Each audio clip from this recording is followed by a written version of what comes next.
Bom, o presidente da Câmara Municipal de Campo Grande, vereador Epaminondas Neto, mais conhecido como PAP, está no seu terceiro mandato e no comando da Casa de Leis da Câmara Municipal aqui em Campo Grande. Aos 38 anos, ele já tem uma trajetória aí marcada pela defesa de pautas sociais, pela experiência administrativa e pelo compromisso com a inovação no legislativo. Bom, e aí a gente traz tudo isso para falar, né, sobre o mandato, o papel, os desafios de comandar o legislativo de Campo Grande. Seja muito bem-vindo. Bom dia a todos, é uma alegria estar com vocês aqui. Obrigado pela oportunidade de poder falar um pouquinho aqui sobre o Legislativo Municipal. Presidente, vamos falar um pouquinho já da sua atuação mais especificamente, né? Como é que o senhor considera, né, ou de acordo com os projetos que o senhor apresentou este ano, o que é mais importante, o que o senhor destaca como um trabalho seu em 2025? Esse ano nossa produção legislativa ela foi bem menor do que nos últimos anos de mandato, devido à frequência ali das sessões, né? E os projetos, quando você encaminha eles na Câmara, tem que ter ali uma gestão de defesa dos projetos, né? E às vezes na função de presidente ali fica um pouco mais difícil de você gerenciar os seus projetos. Nossa produção em projetos foi bem menor, mas a gente teve algumas atuações importantes, né? Liderando ali algumas pautas, quando a gente derrubou o veto da questão das mães atípicas, e criou-se ali um mecanismo de facilitação para o Executivo Municipal fazer o pagamento direto, né, para as mães comprarem as fraldas específicas e os suplementos alimentares específicos, né, como leite e outras alimentações para as crianças atípicas. Então, esse é um caminho que eu tenho trilhado ao longo dos meus 3 mandatos na defesa da pessoa com deficiência, principalmente as pessoas do transtorno do espectro autista. Então a gente faz bastante essa pauta, né, e fico bem feliz que os resultados vêm aparecendo, né, ao longo dos anos. É uma trajetória difícil, né? Quando a gente fala de garantia de direitos da pessoa com deficiência, é um caminho a ser trilhado, né, na consciência das pessoas sobre acessibilidade e inclusão. Uhum. E essa é uma semana de encerramento de ano legislativo, né? Como é que o senhor avalia o trabalho da Casa de Leis, né? Qual que é o balanço que o senhor faz desse ano legislativo para a Câmara Municipal? Olha, eu estou assim, numa fase de adaptação, né? Esse ano foi um ano intenso, assim, de muitas mudanças na minha vida pessoal, diante da responsabilidade que assumi. E uma casa muito plural, né, com grandes personalidades. Você tem um ex-prefeito da capital como parlamentar, 4 ex-deputados estaduais, um time casca grossa, né, ali de gente muito experiente, com bastante lastro na política. Então é uma casa dos mandatos que eu tive para trás, boas legislaturas, evidentemente, mas num nível de intensidade de trabalho muito menor, principalmente no debate. A gente ontem teve uma sessão que acabou quase 3 horas da tarde, discutindo o orçamento municipal e num debate intenso, né? Então a Câmara ela teve um trabalho muito assim, mais do que o normal em relação à forma como os vereadores trabalharam. Muitas audiências, né? Só a vereadora Luísa Ribeiro fez 19 audiências públicas no ano. Né? Para um primeiro ano de legislatura, assim, para uma vereadora que já é veterana, é incomum. Né? Isso é fruto do espaço que a presidência cedeu aos colegas no sentido de potencializar. Então, uma das coisas que eu prometi lá na minha campanha era potencializar os mandatos dos vereadores, dar condição ao parlamentar de fato debater as suas teses, as suas pautas e demonstrar para a população o que ele estava fazendo lá depois de eleito. E eu acho que a gente concluiu bem essa missão. É um parlamento muito aguerrido, todo mundo quer falar, todo mundo quer se expressar, todos os debates, todo mundo participa. Então, assim, falta tempo, na verdade, né, para tantos bons colegas ali apresentarem suas ideias e trabalhos. Como é que é concluir não, mas equilibrar essa diversidade, né? Que afinal de contas o senhor também tem esse papel, né? De também ali abrir espaço para todas as diferenças. Afinal de contas, são vereadores de todas as vertentes representados na Câmara. E talvez seja a Câmara mais plural, assim, das que eu observei desde a minha época de assessor. Nós temos 3 vereadores do PT, que estão bem no campo do espectro da esquerda. Nós temos 3 vereadores do PL, né, já num campo de direita. E temos vários vereadores parlamentares ali, conservadores. Então, assim, o debate ele fica muito aflorado. O que é o meu papel? Eu tenho tentado ponderar bem, né, equilibrar ali as ações para que todos tenham os seus espaços. Então, a Câmara ela atingiu um ponto realmente do vereador estar satisfeito em conseguir colocar. A gente teve a primeira sessão LGBTQIA+, apresentada pelo vereador Jean Ferreira, com a medalha, né, da Lanes Mateusa, que é uma mulher trans, que premia aí todo mundo que faz militância no movimento LGBTQIA+, que está bem ajustado ao campo da esquerda, né, num campo progressista, da juventude de esquerda, que propõe muito esses debates de gênero e tal, que era um tabu, né, na Câmara. Eu sou um vereador evangélico da base conservadora e acho que o parlamento ele é de todos.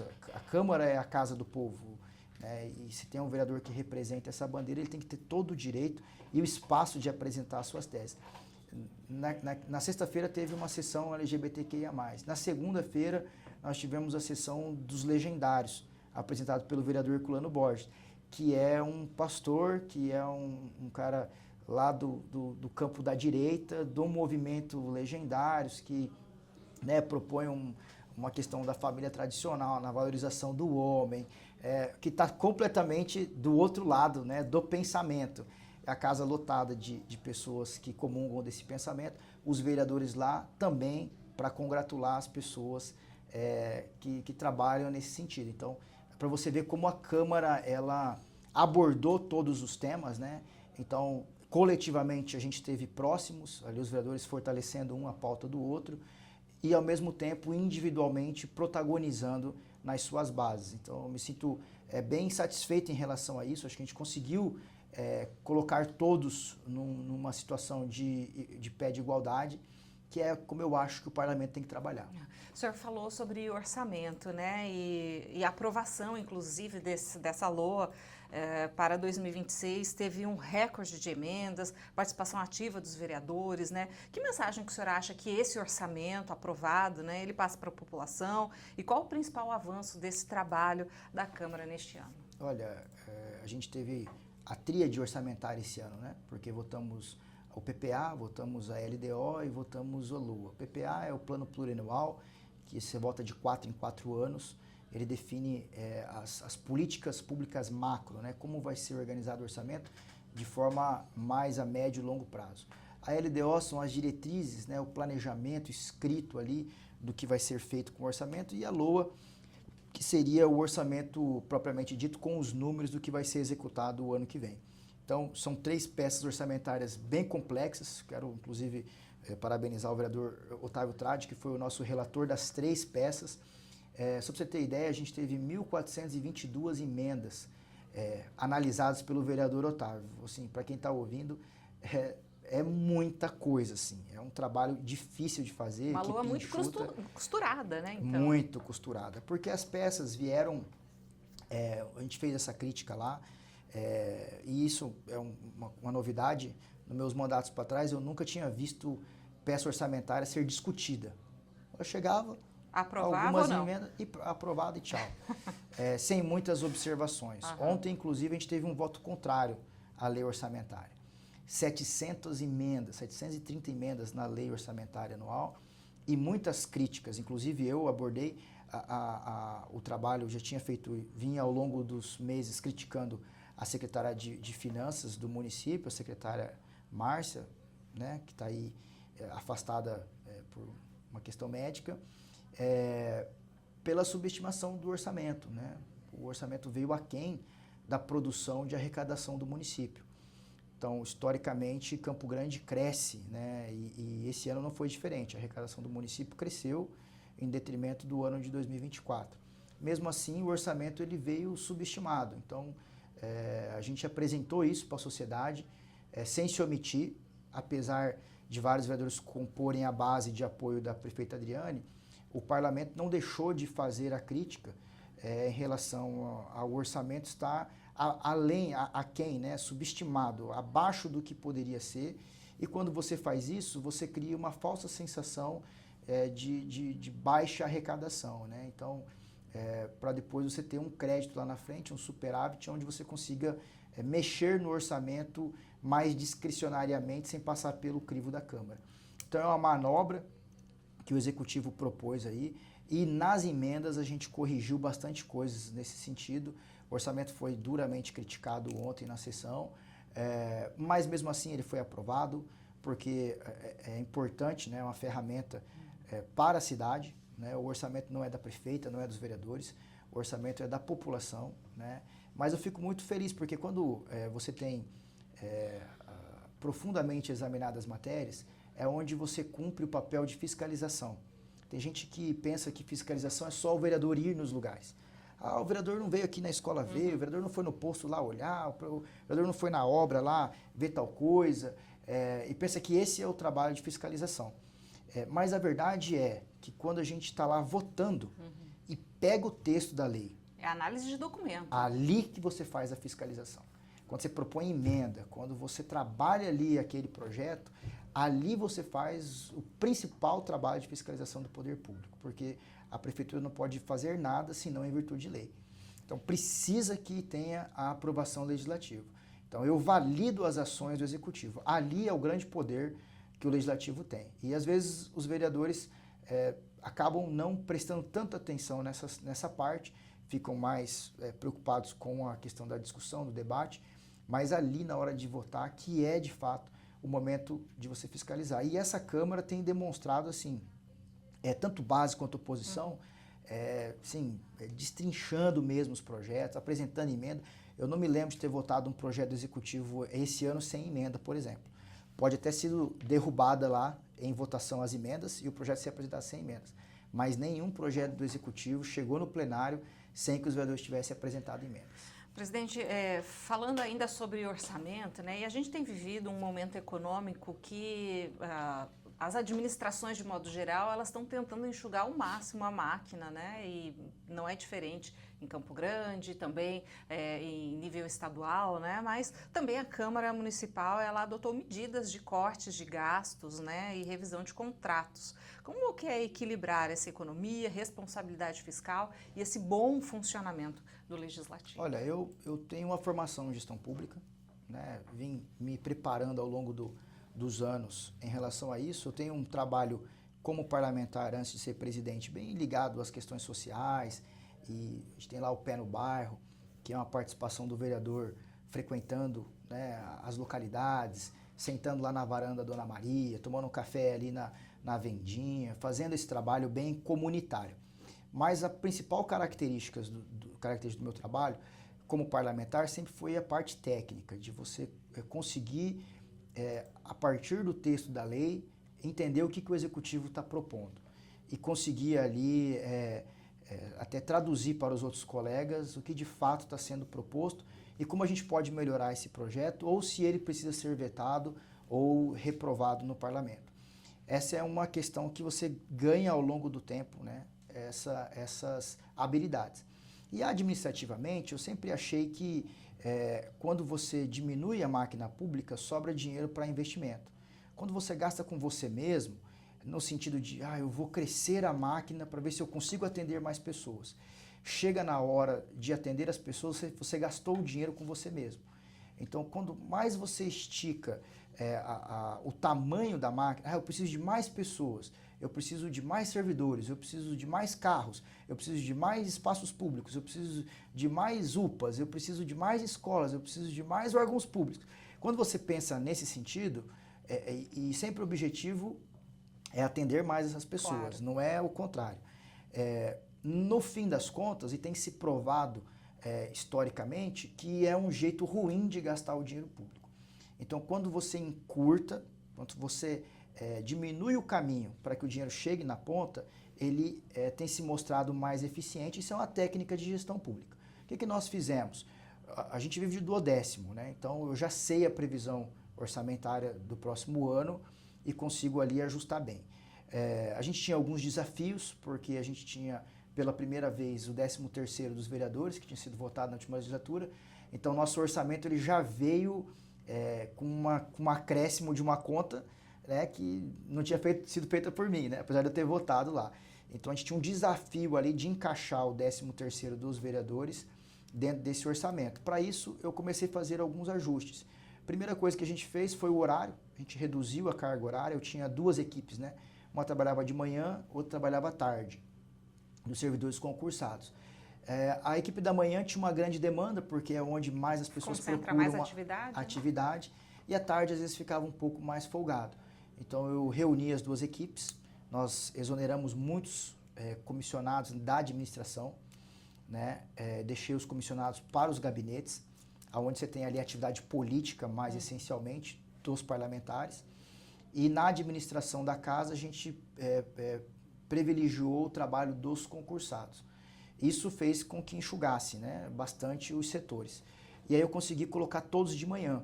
Então as equipes ficaram mais fortalecidas no período que tem mais demanda e à tarde a Câmara faz uma economia de luz, de água, de uso de computadores, de material, de papel, de material de banheiro, de limpeza.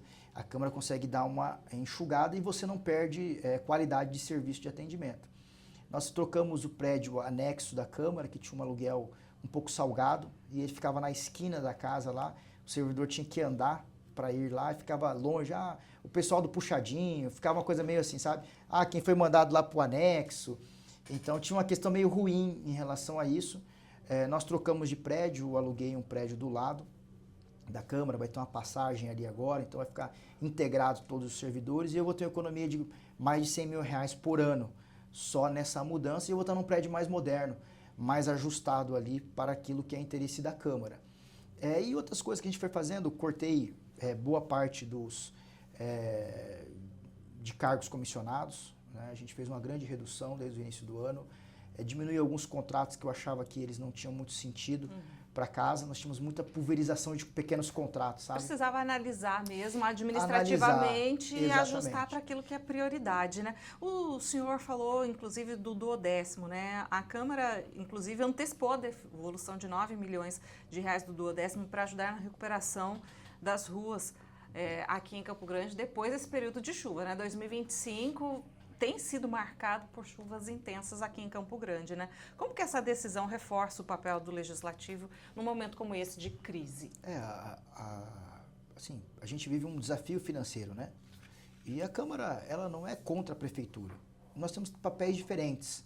E quando eu critico, ou quando eu voto contra, ou quando eu faço um papel de oposição, eu ou os vereadores, na verdade, você está defendendo as teses que é da população, né? Então, acho que isso é bem esclarecido. Porém, isso não evita que eu seja corresponsável para as soluções do município e para os problemas que tem.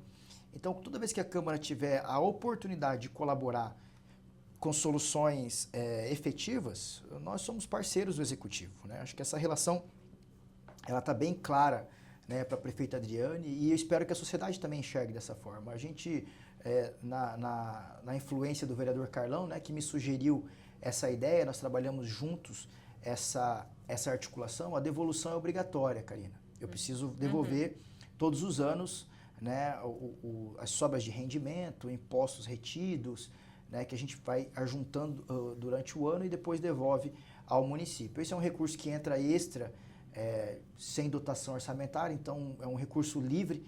Para o Executivo é uma ferramenta muito importante, a devolução, né? Só que a gente fez um acordo, né? A grande articulação da casa foi isso. A gente convencionou com a Prefeitura de que esse recurso devolvido seria exclusivamente para o tapa-buraco, para enfrentar aquela crise no tempo das chuvaradas mês passado. E foi, assim, tiro e queda, como dizem, né? Conseguiu-se pagar uma parte que estava atrasado e voltar o tapa-buraco numa intensidade aí. Tem empresa dessas, acho que são 6 empresas que tem no contrato, tampam aí, sei lá, 30 mil buracos numa semana, num dia, assim, a produção é muito boa dessas empresas quando estão em dia, o pagamento, quando está tudo certinho, né? Então isso fiquei muito feliz também porque é uma forma da Câmara participar de uma ação efetiva, claro, né? Não só do debate, é sair do discurso para ir para a prática. Toda vez que a gente consegue fazer isso é muito importante. E a população sentir, né, presidente, os efeitos, no dia a né? dia, Isso é imediatamente, né?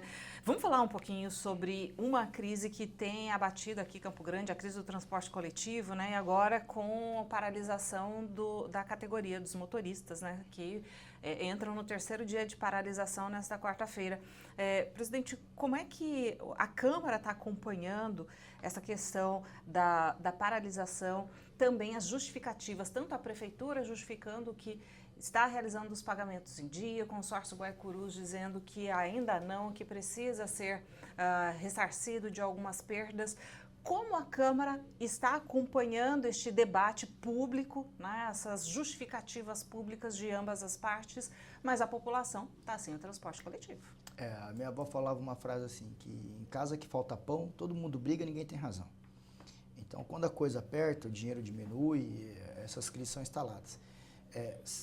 O monitoramento dos problemas e o enfrentamento deles no dia a dia evita que você chegue a um ponto e que fique sem solução. Então, problemas graves e complexos, eles precisam ser trabalhados diariamente. Então, deixar acumular um problema é um problema e você evitá-lo não vai fazer diminuir. Então, o Executivo precisa ter essa coragem de manter o enfrentamento ao assunto transporte coletivo constantemente. Para mim, esse é um primeiro ponto que eu observo. Em relação às ações da Câmara, nós já fizemos. Quando, no início desse ano, mobilizamos uma CPI, que é histórica. Eu tenho 3 mandatos, reforço para você. Assinei todas as iniciativas de CPI nos meus outros mandatos. E a gente nunca conseguiu abrir a CPI. Sempre faltava 2, 3, 4 assinaturas e não ia para lugar nenhum. Era um tabu abrir uma CPI do transporte coletivo em Campo Grande e nós conseguimos fazer nessa legislatura com muita coragem dos colegas, né? E também parabenizar os 5 membros porque foram muito corajosos, um trabalho extenso, sim, e muito desgastante. Mas ali foi a proposta da Câmara, ali tem a ação da Câmara em relação a isso.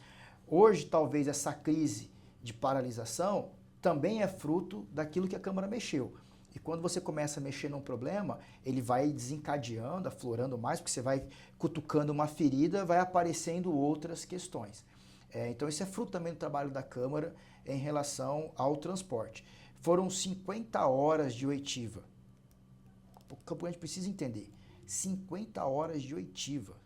Todas elas televisionadas, está lá no YouTube da Câmara, para quem quiser ver o que foi falado. Então, está muito claro e evidente aonde o contrato foi quebrado pelo consórcio, que realmente falhou nas suas obrigações, e aonde a Prefeitura, vendo a quebra de contrato, não fiscalizou.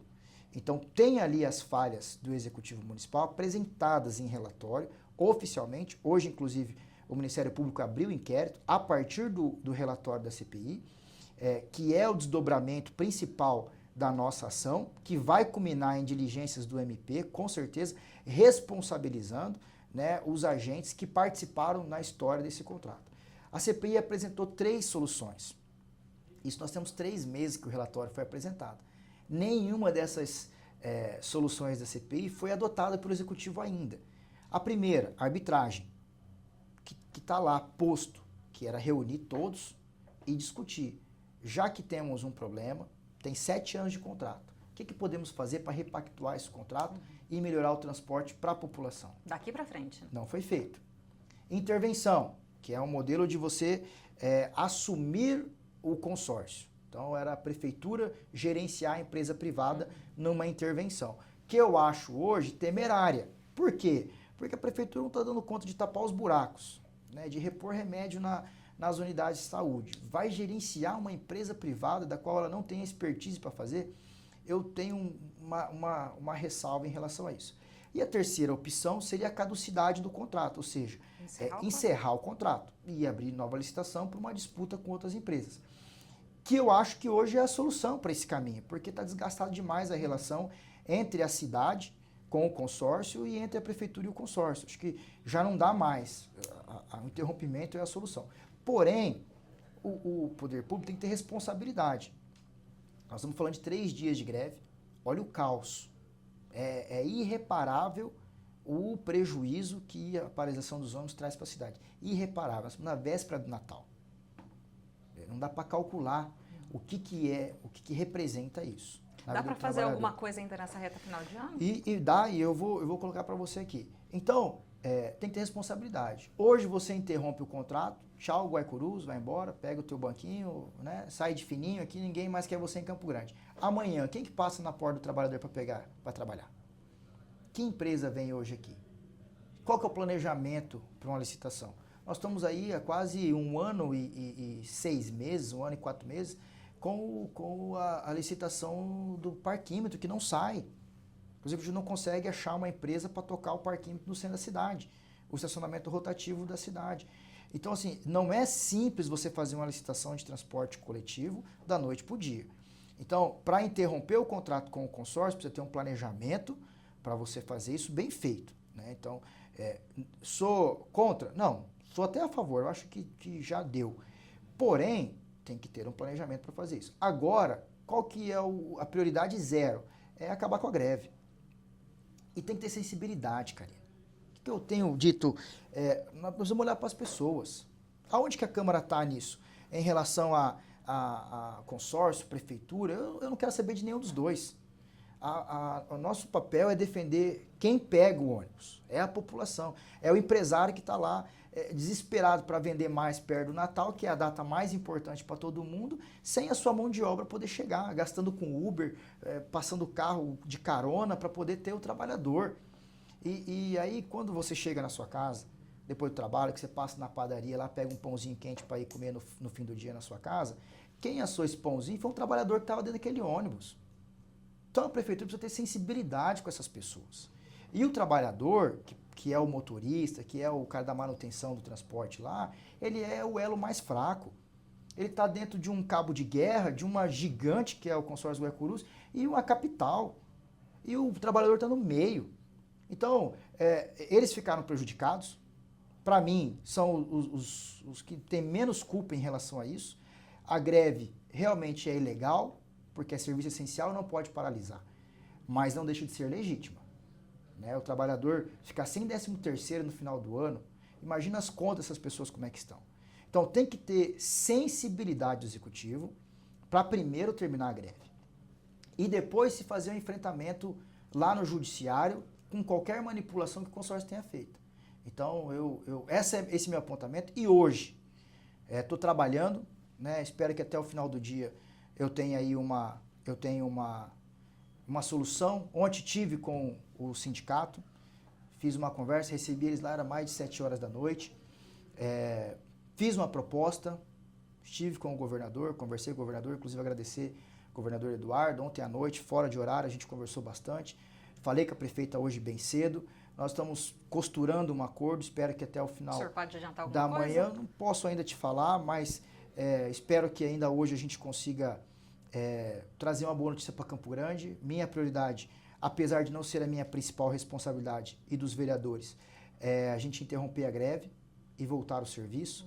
E aí sim, a partir dessa quebra, né, de mais uma vez de relacionamento de consórcio e prefeitura, eles definirem aí os caminhos para a cidade, outra empresa, sei lá o que a prefeita tem de ideia, mas hoje precisa voltar ao transporte.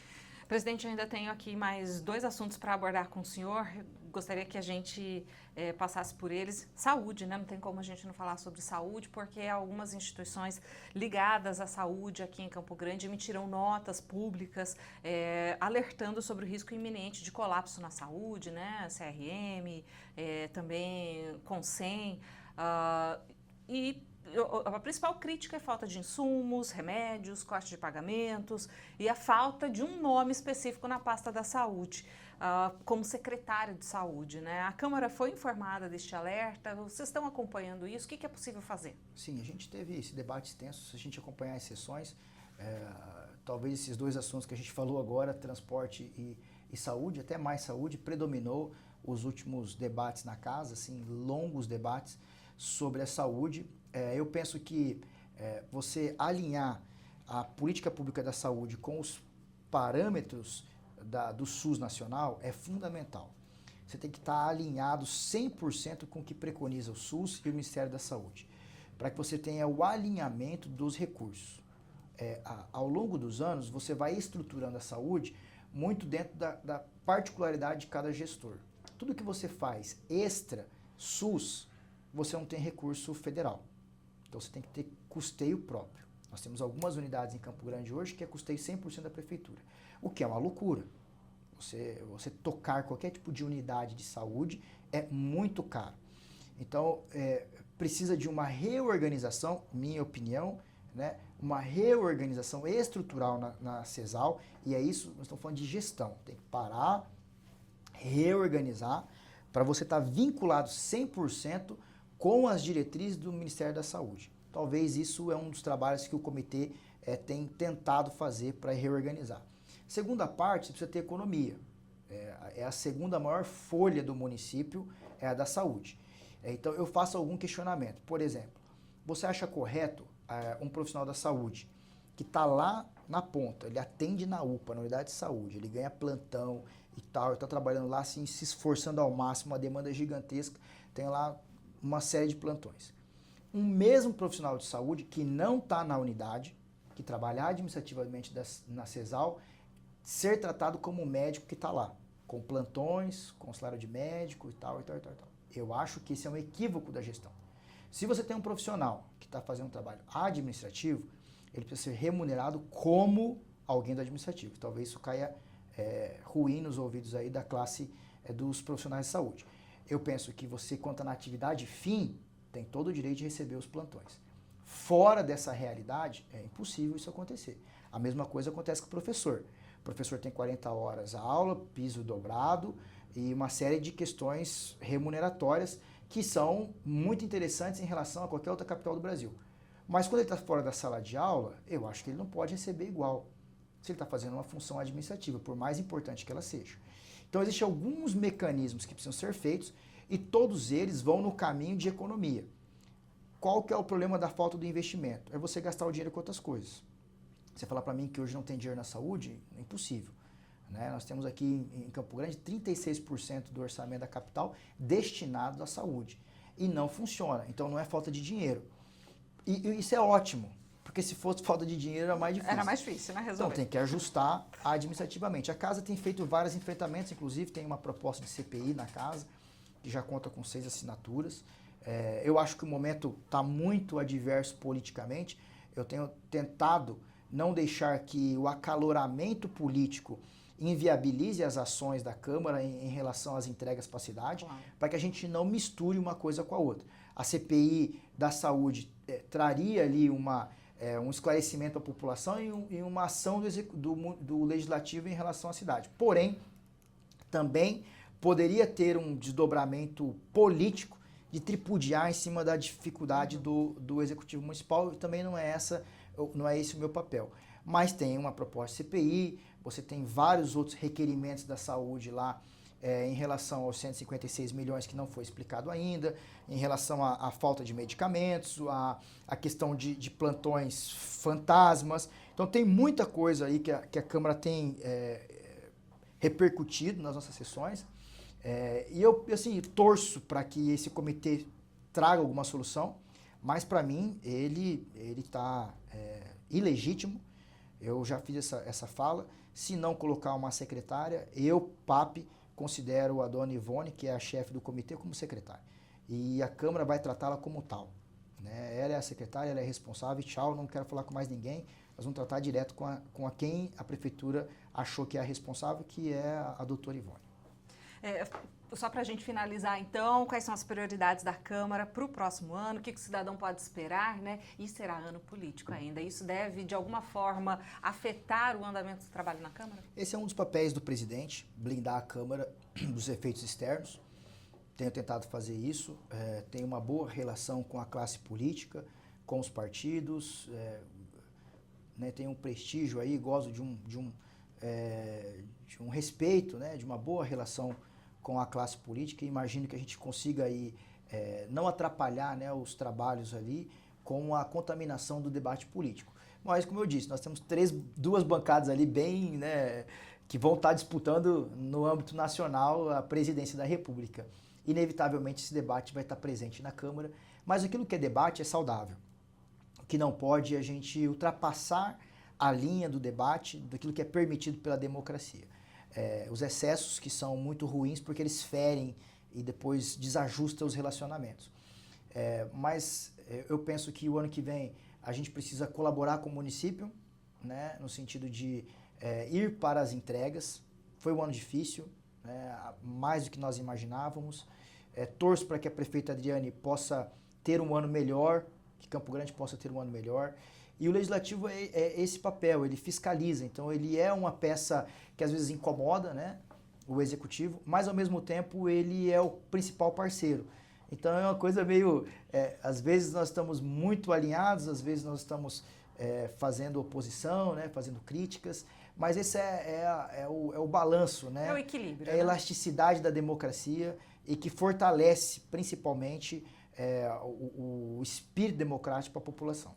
Quero agradecer muito a gentileza do vereador Papi, ele que é o presidente da Câmara Municipal de Campo Grande, aqui conosco, batendo esse papo, trazendo aí informação sobre diversos assuntos. E já fica aqui um novo convite, porque ela tem muito assunto ainda para a gente conversar com o senhor, viu? Olha, eu agradeço a oportunidade, espero ter respondido com clareza aqui as perguntas.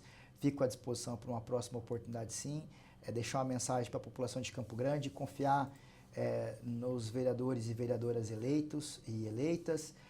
Realmente o momento é desafiador, existe uma falta de credibilidade, de confiança, uma desesperança na população em relação à classe política, porém existe uma luz no fim do túnel, a gente precisa continuar acreditando e observando os parlamentares, né?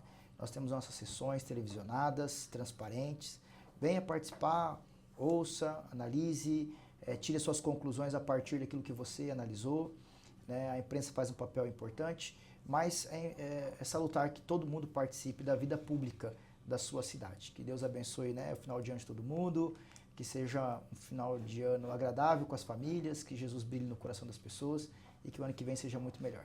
Amém. Muito obrigada.